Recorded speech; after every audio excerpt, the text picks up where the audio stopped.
What's going on, everybody? I just wanted to make a quick little video to talk about what I just saw. I just spent time watching one of the most intense, incredible streaming anythings that I've ever seen, well, in the last little while. And the reason behind that is quite simple, if you must know.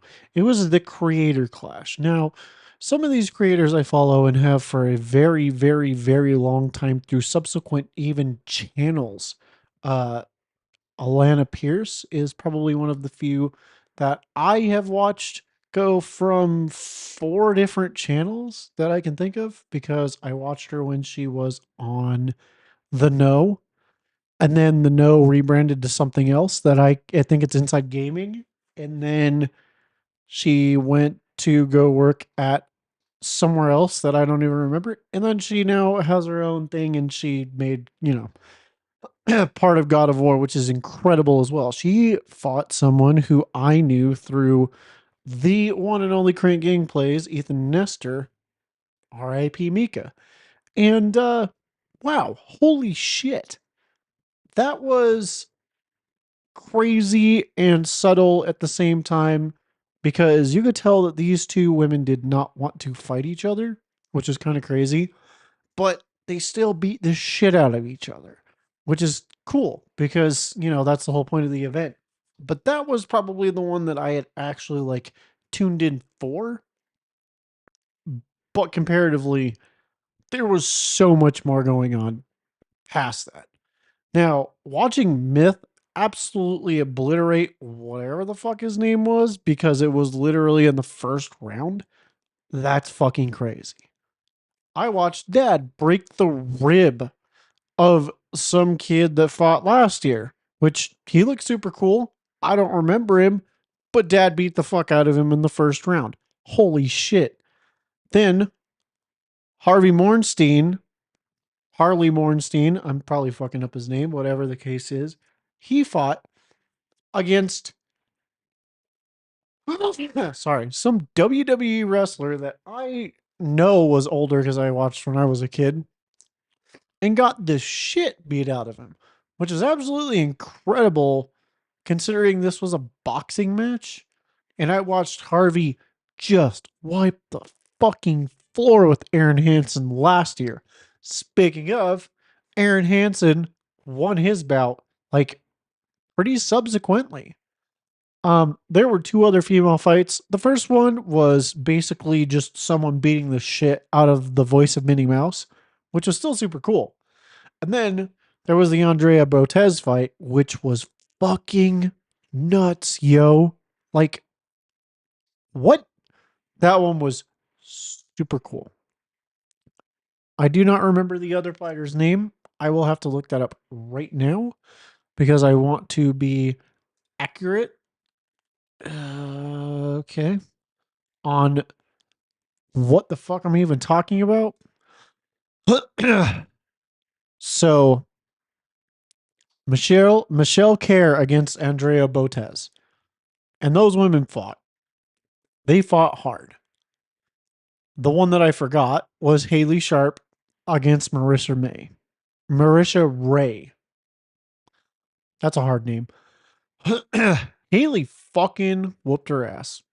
Straight up. Like, that woman could fight. Like, she would knock you out. Now, going from the very beginning, there was this guy named Jack Manifold who had never fought before against Dakota Olaf. And that was the opening match, and Jack Manifold whooped some ass. I'll tell you what, that dude, he fought. Dad fought against Abayad. Dad was crazy. Broke a rib in the first round. In the first round. But then again, Dad is pretty insane as it is anyways. Now, the one that was shocking to me that was absolutely killer was Leonhardt against my boy, Crank Gameplays. Dude, Ethan pulled the win. Like, he won that shit and he did so good. Like, I was thoroughly impressed watching this soft boy go from this dorky little dude who was complaining that Unis Honest was getting more subscribers than he was in his like 6, 7 year tenure at that point. It was fucking crazy. Like legitimately. He beat the shit out of Leonhardt. Like there was like barely competition.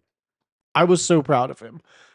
Um Aaron Hansen, my boy Eco Raptor, actually beat Jarvis Johnson, which was like super awesome because Aaron actually had to fight Harley. I'm gonna go scroll up so that way I can be right because I don't want to be wrong. He had to fight Harley Morenstein last year and got his ass beat, but I mean the difference was substantial. It was a lot. There was a lot of height and weight requirements that were in play. Harley is a fucking massive guy. What are you gonna do? You're not gonna do anything. You literally are fighting against the odds, and he did a great job for what it was. Now, the Myth versus Hundar. They called Hundar the god of war like last year. Myth beat the shit out of him. Like plain and simple, Myth beat the fuck out of that guy in one round. Done. TKO. And Myth wanted more. He was upset that there wasn't more to give. He was upset it didn't go more than that many rounds. Now, Chris Raygun, whoever the fuck that is, I never heard of him in my life. He was supposed to fight someone who had a bit of controversy in this entire creator clash arena thing. He was going to go up against someone who was established and abused the power of the system in order to gain for himself or something. He didn't take trading seriously. I'm not entirely sure the entire thing of it. So basically, I think it was like 3 weeks. They replaced him with William Haynes. Now, I don't know who the fuck that is either, but either way, these two creators got in there, and William Haynes, with only 3 weeks of training, he beat the shit out of Chris Reagan. Like, wiped the fucking floor with him. It was absolutely crazy. Now, as I was saying before, John Randall Hennigan versus Harley Morenstein. Now, you'd think Harley's going to come out there and whip his ass. He was a heavier weight, 6 more inches. Harley whooped the fuck out of Egoraptor last year. John won. Like, he threw punches. He stunned Harley Morenstein so many times. It was fucking crazy. Like, I was genuinely just absolutely floored with the performance because this was a fucking professional wrestler. I knew he had the stamina, but in order to perceive everything that was going on, that's some shit right there. That is some shit. Like, I have respect for that. Harley put up a fight, but he got the floor wiped with him. TKO. And then, of course, the main event, Alex Wasabi versus Idubbbz. Now, we're going to go ahead and say it. Alex Wasabi won, but Idubbbz came back, boy. Like, I don't give a shit. Like, the first 2 rounds, Alex Wasabi was playing it, and Idubbbz was playing that defensive game really fucking well. But then in the third round, Idubbbz started coming in hot. Like, I honestly thought that Idubbbz was going to fucking take it because of how much of a fight he was putting up. He wore down Alex Wasabi to the point where it was like the blows that were being landed was fucking insane. Like the stamina that they had.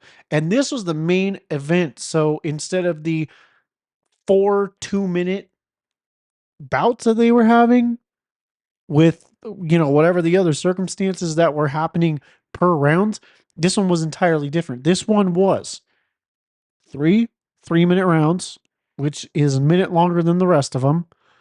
There's no handshake, no anything. This one's just go hard. And man, both of these guys went hard. They beat the shit out of each other. And it was like a good type of way. Like they fought. They actually made the main event worth a main event. And then Alex Wasabi, like a champ, after he won, he thanked everybody, thanks Idubbbz, says, "Hey, dude, you did great. Like, honestly, for what you are. And I guess Alex Wasabi had like had a previous boxing match that he had won before that I don't think was connected to YouTuber. I think it might have been like legit. And so for items to come in and fucking almost take it, that was impressive as it was. Now, the other thing to be note about the creator class was that this was a contest that all went to charity. If you bought a ticket, if you went to see it, you were donating to charity, and not just like one, but like 10 of them.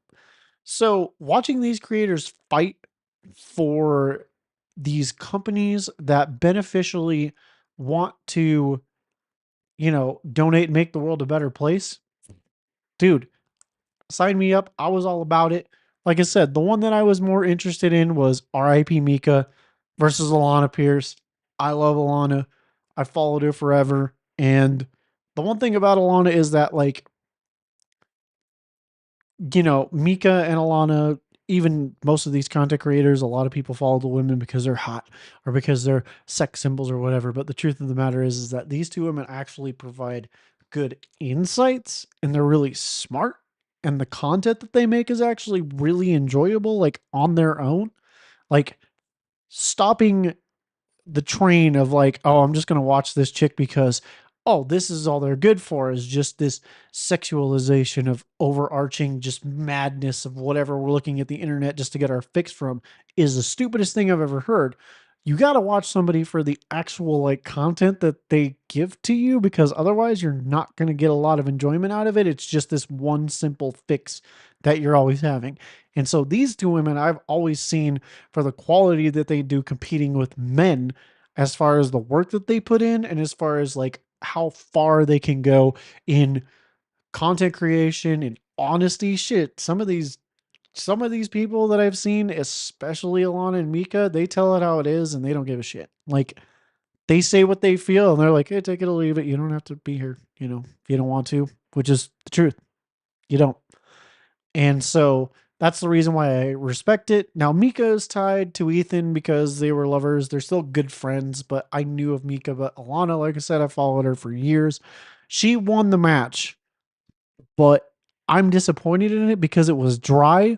But at the same time, even though the match was dry compared to all the rest of them, if that was me in the ring, either one of them would have beat the shit out of me because they had a lot more training than I did.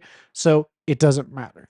Now, watching the tweets afterwards, Alana said that her asthma played a significant part in it. I was kind of aware of the health status that she has. She has a couple of, debilitating medical issues going on that I knew would impact it.